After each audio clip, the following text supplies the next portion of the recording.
a great opportunity for us to take the examples and the structure that you use and apply it to this region. I'm Maureen Sager. I'm the project director of the Alliance for the Creative Economy, and we're a group that it serves 8 counties. Columbia and Greene are our southernmost counties, and there's also Albany, Schenectady, Rensselaer, Saratoga, Washington, and Warren. And that economic development zone was sized a couple of years ago in the report that Michael Tucker alluded to before. In 2015, we found out that the creative industries are the 6th largest employer in this region and account for $800 million in earnings. No one had ever looked at that before, right, Philip? That was the first time that we all had a sense of it, and that's the kind of thing. We had a sense that it was working, but once we had the numbers, we were in business. And by 2016, we organized ourselves into a group of investors, and we said, you know what, we're going to take this conversation seriously. This year, we'll close out the year with 20 invested partners. And what we want to do is tell the stories of this region. We want to take that framework and apply it to here. It's already happening. What we have here, though, are 1.1 million people. We're within 3 hours of 30 million more. Why are people coming here? What can we do? Nobody understands and nobody sees this place in terms of its county borders or its city limits. We want to work as an ecosystem, and that's what we're trying to do with this Alliance for the Creative Economy project. I think that everyone here is committed to regionalism and having an ecosystem of businesses, because it's the for-profit businesses, it's the cultural organizations, it's the independent artists that are creating the places where people want to live, right? That's the story that we tell over and over again across the country. We're creating the towns and cities that we want to be in. We have history here, we have culture here, we have nature here, we hit every mark. And we just want to work together to tell that story, and that's what we're doing. So to tell those stories, we've got some excellent examples. The guy who, I'm going to say it, started it all and started this conversation in this region is Philip. It started in Schenectady, and we all start to see it's something that we could put our finger on and say, this place changed. And I'm going to let him tell his story first, because I think that's the context that I think can kick us off and rolls into all the other stories that we have here. Thank you, Maureen. Put my timer on. I feel like I may be the only person here who never lived in New York. It may not be the case, but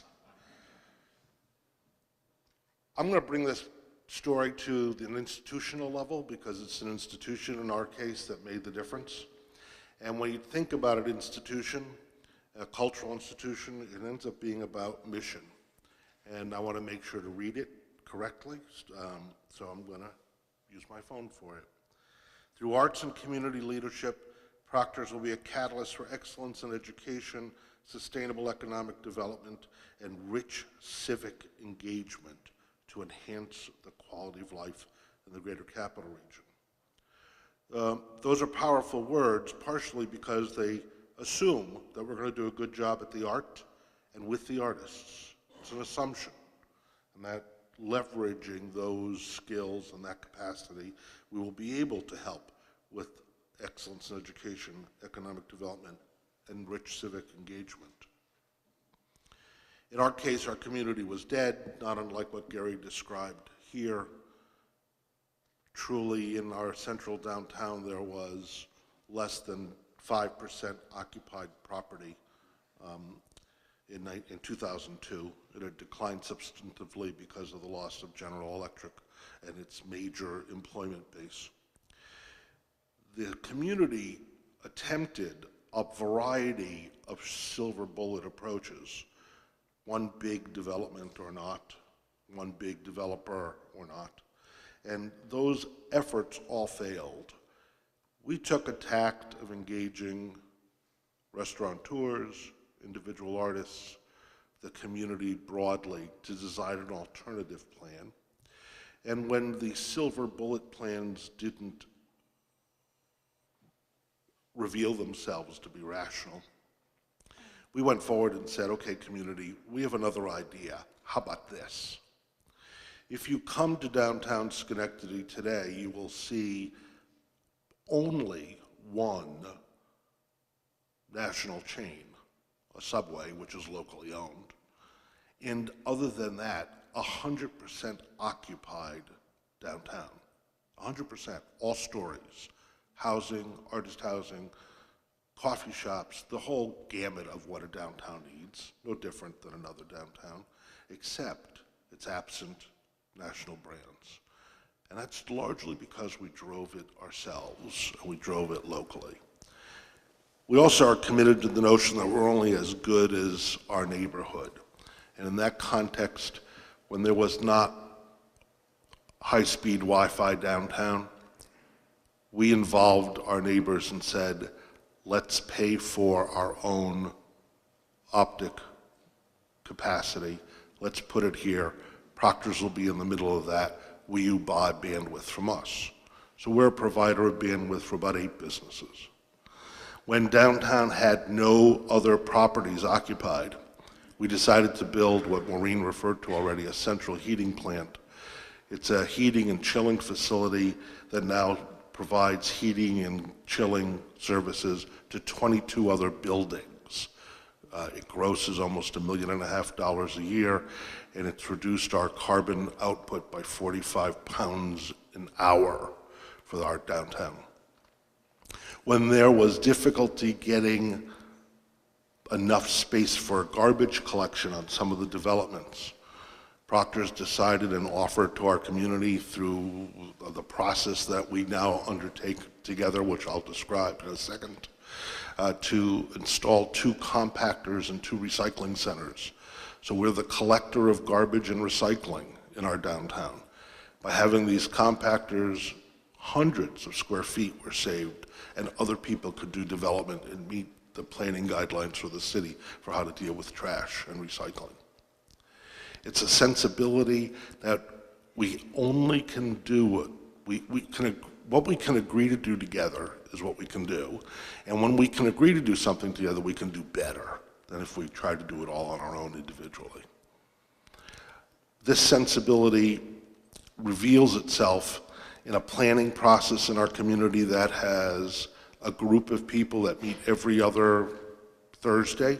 We've had 430 meetings that are the Planning Commission, the Building Department, the Development Agency, the projects that are being undertaken in the community, as well as Proctors and an artist group. And we meet regularly to talk about what's happening and what needs to happen. And after 400 meetings, every problem imaginable gets tackled. As the new casino was emerging to be on our waterfront right near our downtown, we wanted to make sure the artist community had an opportunity there. Proctors then negotiated being the booker for all of its events, and now there's $1 million a year of fees to individual artists going to do performances at the casino. We talked about how do we become beautiful, not just economic, and we established an arboretum.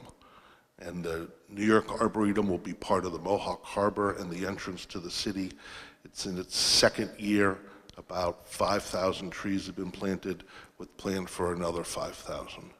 It's an effort at thinking about where we live, not unlike described by our keynote, and then doing what it takes to deliver that. Thanks.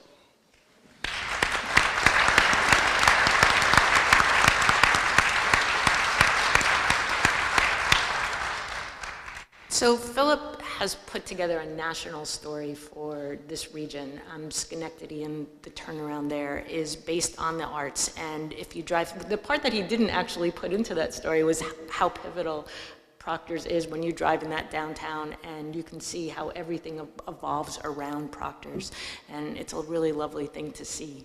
Hudson has many of those stories too, and this is the perfect time to talk to Melissa and say what drew you here and what are the strategies that you use to develop your story as well.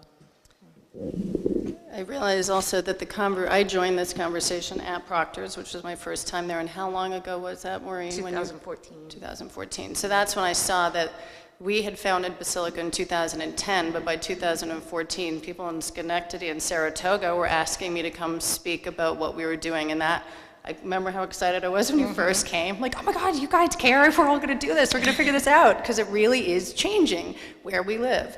I usually get to the part eventually that I'm from Canada, but I'm going to start with it right now, especially after hearing a lot of the themes here. I'm from Montreal, Canada, 4 hours away from here. Big reason for why I moved to Hudson was the geographical in-between of my husband, who grew up in Lower Manhattan, and I could invite my friends on the train or easy 87 drive from Montreal. And Montreal has a very particular way of, the way the government, economy, and arts and culture are intertwined is something you cannot deny. Growing up there with freelance parents who are heavily involved in all of those areas, and being raised in that environment. And then when I moved to the United States of America in 1994 to join a rock band and join what was a completely polar opposite way of nurturing and putting economy and arts and community together. So I have both that in the way I was raised and the place I come from, but also my perspective from the outside. And when I landed in Hudson 10 years ago, I actually fell in love with the United States for the first time. To me, Hudson was the first time I saw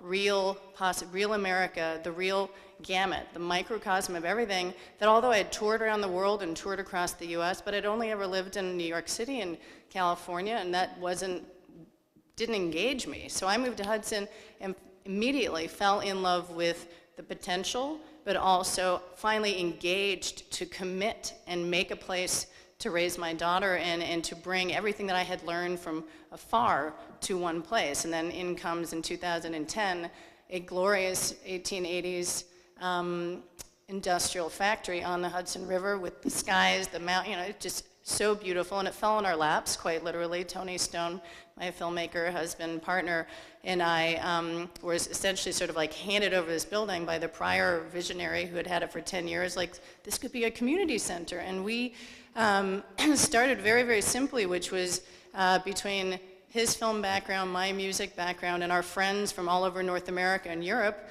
we were going to do something, because who wouldn't want to do something in this beautiful place? So our first goal was to bring voices and work that otherwise would never be seen in Hudson or the region, and simultaneously introduce people from all over the world to what I consider very clearly the future of America. It's like, you thought that you'll play at a show and somewhere. No, come here where everything is possible, but it's not there yet, and we're going to do it together, and we're going to build it together. And that sort of evolved, like I said, just based on the passion and commitment to hard work and seeing something develop. And the business plan was to be determined. That was not it was ideas first, and place and friends, which I think says a lot about how these communities grow. Like the institutions, it's fantastic what can happen when an institution is rooted, and obviously this place, the Hudson Hall, has been an institution-oriented, like, plan first, bring. We did the opposite, and a lot of people do the opposite, where you take big risks and bring friends together. Slowly we're establishing ourselves. Our programming was, like I said, very much informed by that idea of bring people here in masses. We grew from 5,000 people the first year to 35,000 for essentially destination events, focusing on film and music, but then eventually, and arts. Then it got informed by the area. So Basilica Farm and Flea, our largest annual event, was informed by just the simple fact that I had never heard of Black Friday, and I was appalled that people were going to Fairview Strip Mall to get their things when there was all these amazing people around making it. So that Farm and Flea just happened based on my understanding the region, and then same happens when I invite Scenic Hudson, a riverkeeper, and the Hudson River advocates. That just happened because that's where we live, and that's what we have to do. Contemporary dance, because the guy wanted to practice there for 3 weeks. Let's do a contemporary dance show, and that's how our programming evolved. And it's a very, in our case, anti-institution, all organic, but now we are in a place where we can start to begin our plan. And with the 501c board development, I'll throw in there that we have a thriving wedding business, which was not our hope and our goal, but it has been incredible, and that is where we fall into the tourism destination location dialogue, is that without the wedding business, we can't support our avant-garde, innovative voices. We have to have these weddings. It's not, again, my dream, but it's reality, and that's what's helped us become realistic about how to run an organization that can give a platform to independent voices. And what's so bad about giving a platform to love, right?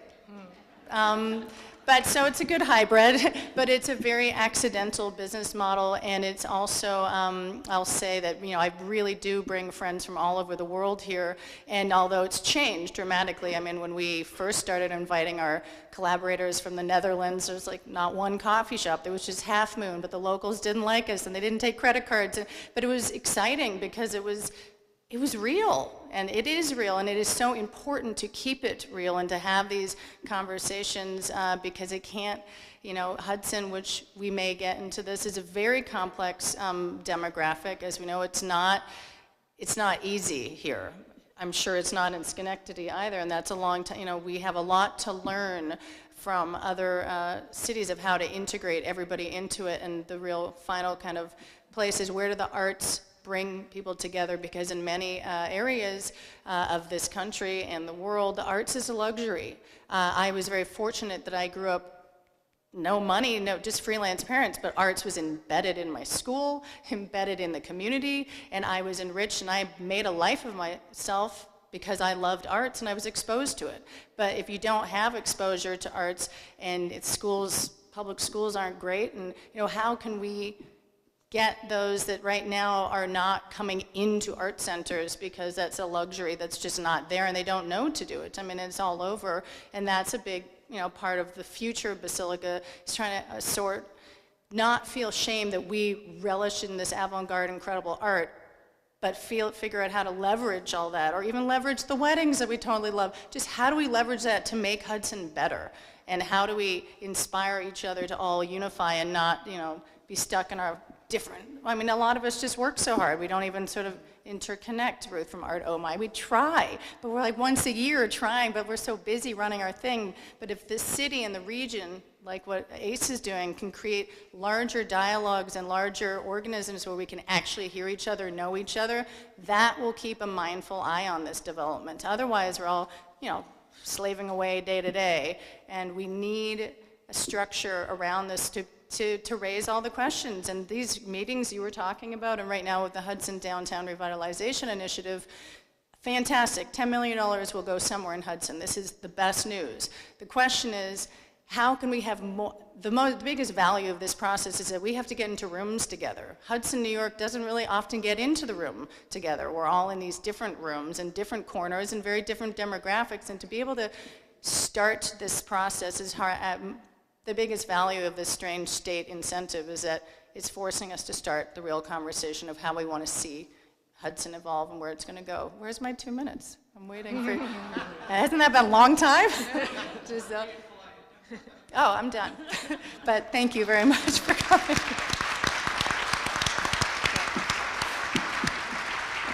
Being polite. We could have listened to you all day. Oh, no. But our next speaker starts to get us down to a strategy level, right? We have all these stories in this region, and we have all this potential. George Wachtel did a report that talked about what are some strategies of how Hudson fits into the rest of this region, and I'd love for you to tell them about it.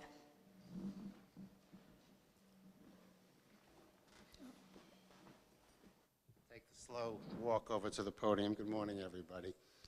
One of the drivers of this study, perhaps not literally, is what Melissa just talked about with all the people coming for the weddings. Where do they stay?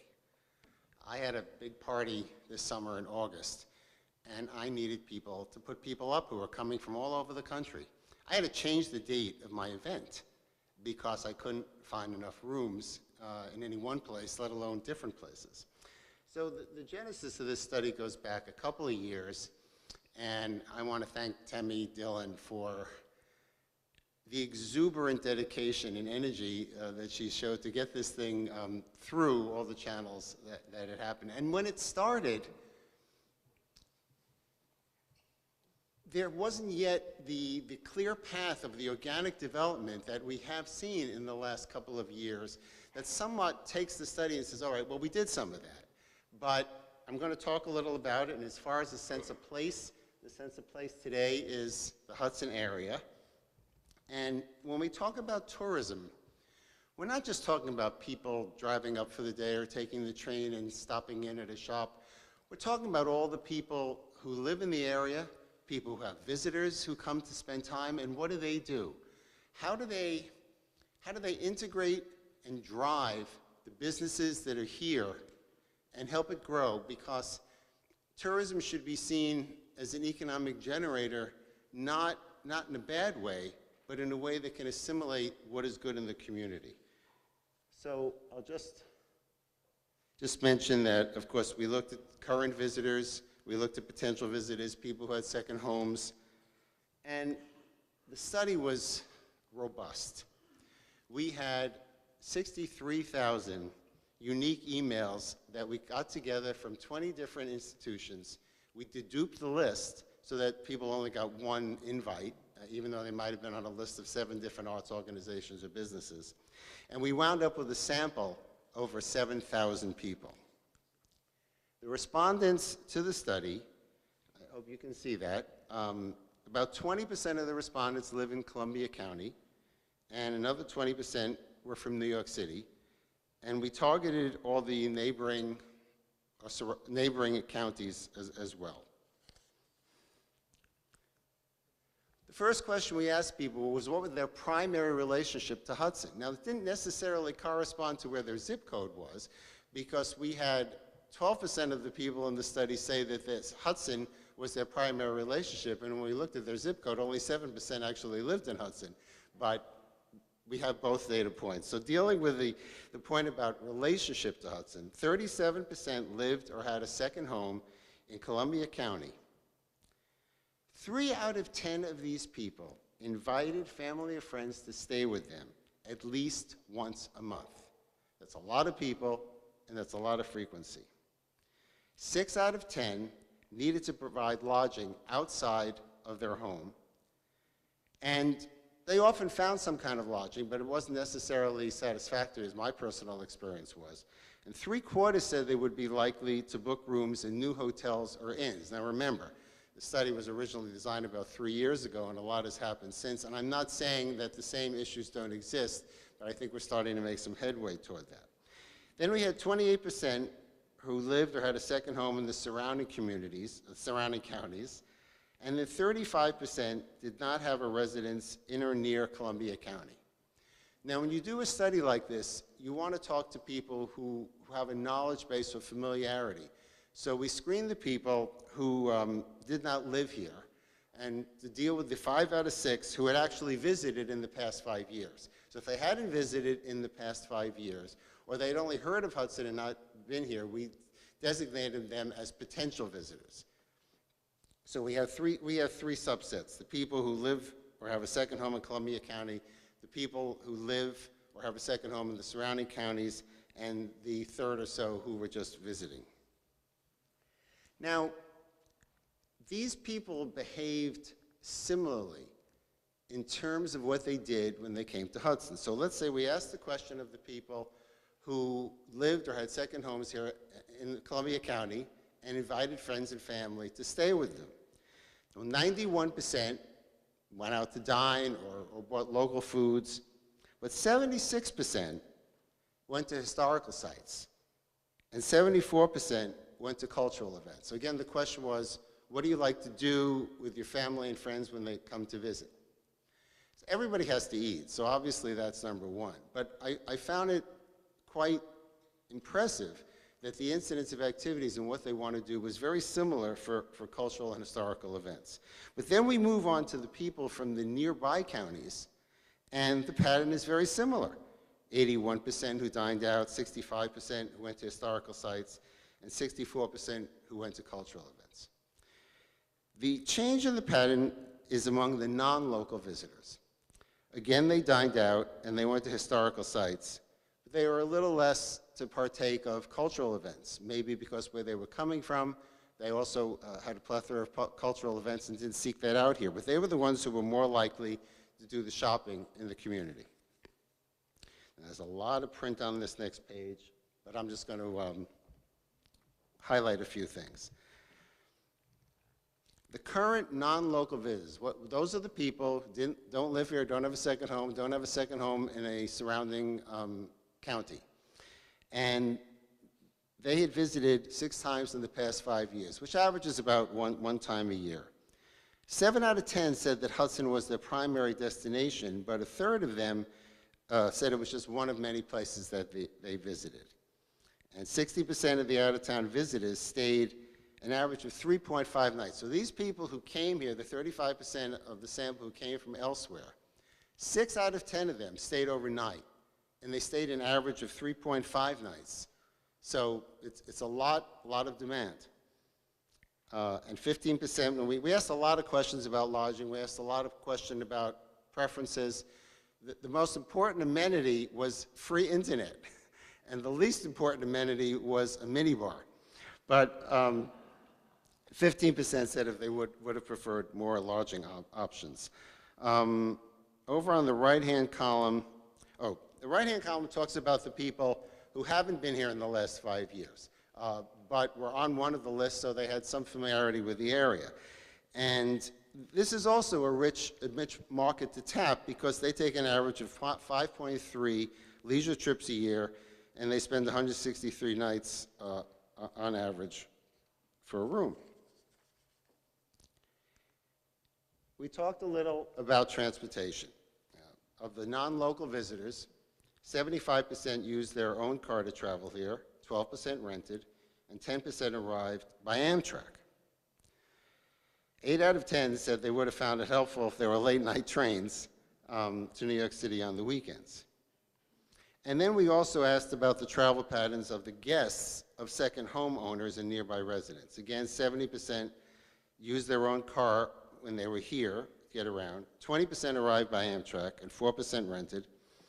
But 2/3 said they would find it helpful to be able to rent a car at the Amtrak station. Now, I actually had a hip replacement a couple of months ago, and when I was driving up from the city for one of the first times, I decided I wasn't going to drive on the Taconic. So I took the train to Hudson, and lo and behold, I found out that if I could rent an Enterprise car in Greenport, I could actually drop that off at the train station, which was unbeknownst to me. But it's just an example of not only what's needed, but how once you have this availability, how you communicate the information that's available. I have a house in Ghent, so that's why I was coming up. Just tell you a little about the sample that we talked to. It's older. The average age was 57 years, and average income was $151,000 of the people in the sample. But income varies a lot by the category you're in. For example, the second homeowners had an average household income of 270,000 people. The majority of the sample was white, Caucasian. And the only interesting thing about marital status, bring that up here, is that there was a higher incidence of people who were partnered in terms of the people who visited Hudson. In other words, more so than the people who lived or had the second homes or lived in the area. Let's see if 14% of the non-local visitors to Hudson were partnered. A very well-educated group, clearly, just like any other arts audience.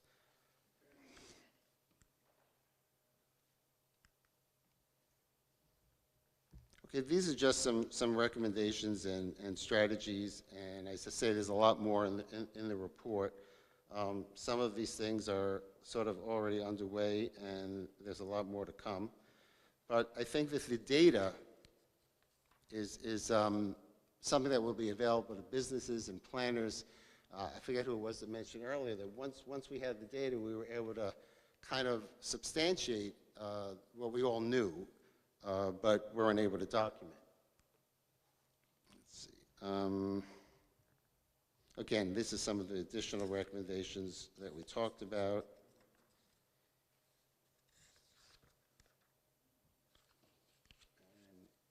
not sure. I think a couple of things got kind of copied over, and I'm not too sure. Well, anyhow, I'll just seem to have multiple pages. But all of this is documented in the report, and we want to thank all the participants and everyone who worked on this to bring it all together. Thank you very much.